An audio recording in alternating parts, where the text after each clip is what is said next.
जय श्री राम। क्या आप अयोध्या के राजा तथा भगवान राम के पिता राजा दशरथ के जन्म के विषय में जानते हैं? राजा दशरथ के जन्म का रहस्य जानने के लिए वीडियो अंत तक देखिए। महाराज दशरथ का जन्म बहुत ही एक अद्भुत घटना है।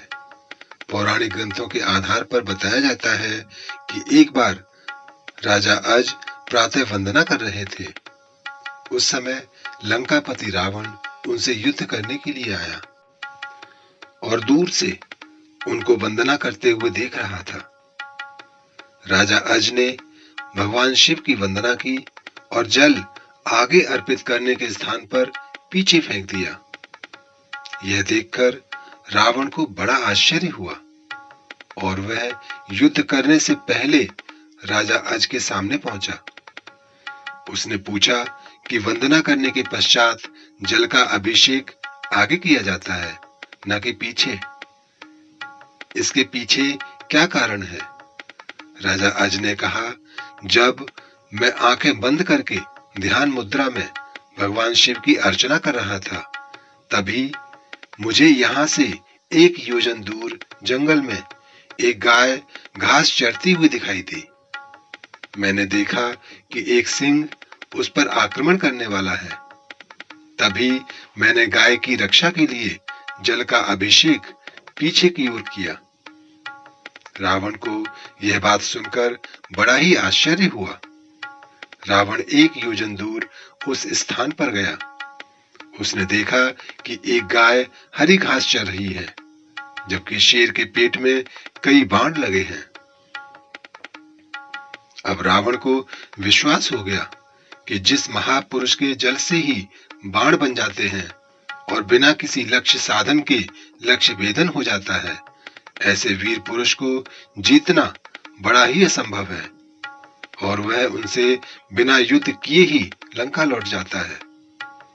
एक बार राजा अज जंगल में भ्रमण करने के लिए गए तो उन्हें एक बहुत ही सुंदर सरोवर दिखाई दिया।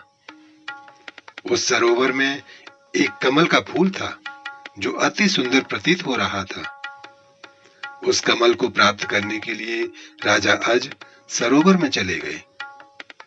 किंतु यह क्या, राजा अज जितना उस कमल के पास जाते, वह कमल उनसे उतना ही दूर हो जाता। राजा अज उस कमल को नहीं पकड़ पाए। तभी आकाशवाणी हुई, हे राजन, आप निसंतान हैं, आप इस कमल के योग्य नहीं हैं। इस भविष्यवाणी ने राजा अज के हृदय में एक भयंकर घात किया था। राजा अज अपने महल में लौट आए और चिंताग्रस्त रहने लगे। उन्हें संतान नहीं थी। वह भगवान शिव के परम भक्त थे। वह शिव आराधना में लीन रहने लगे। भगवान शिव ने उनकी इस चिंता को ध्यान में लिया और उन्होंने धर्मराज को बुलाया और कहा, तुम किसी ब्राह्मण को अयोध्या नगरी पहुंचाओ जिससे राजा अज को संतान की प्राप्ति का उपाय हो। तब दूर पार से एक गरीब ब्राह्मण और ब्राह्मणी सरयू नदी के किनारे कुटिया बनाकर रहने लगे। एक दिन वे ब्राह्मण राजा अज के दरबार में गए और उनसे भिक्षा मांगने लगे। राजा अज ने अपने खजाने में से उन्हें सोने के सिक्के दिए, किंतु ब्राह्मण ने मना कर दिया और कहा कि हे राजन, यह धन प्रजा का है, आपके पास अपना कुछ हो तो वह दीजिए। तब राजा अज ने अपने गले का हार उतारा और ब्राह्मण को देने लगे, किंतु ब्राह्मण ने मना कर दिया कि यह भी प्रजा की ही संपत्ति है। राजा अज को बड़ा दुख हुआ कि आज एक गरीब ब्राह्मण उनके दरबार से खाली हाथ जा रहा है।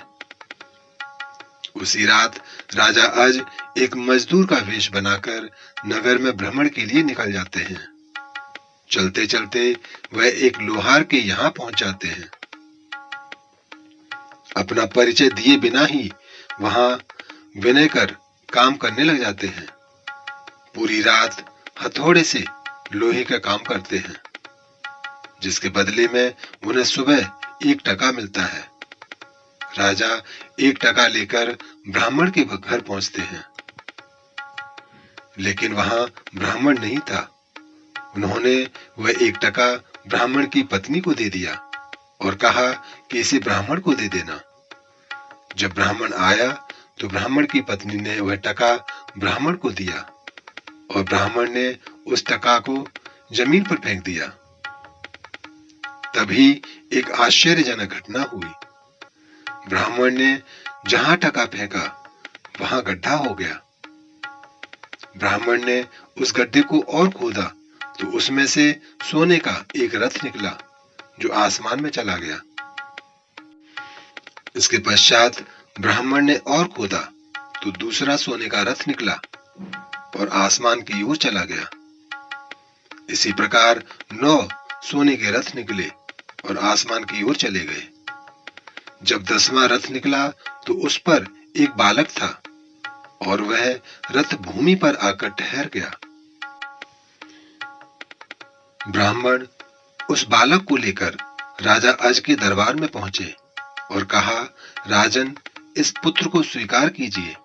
यह आपका ही पुत्र है जो 1 टका से उत्पन्न हुआ है, तथा इसके साथ में सोने के 9 रथ निकले जो आसमान में चले गए, जबकि यह बालक 10वें रथ पर निकला, इसलिए यह रथ तथा पुत्र आपका है। इस प्रकार से दशरथ का जन्म हुआ। महाराज दशरथ पूर्व जन्म में मनु थे।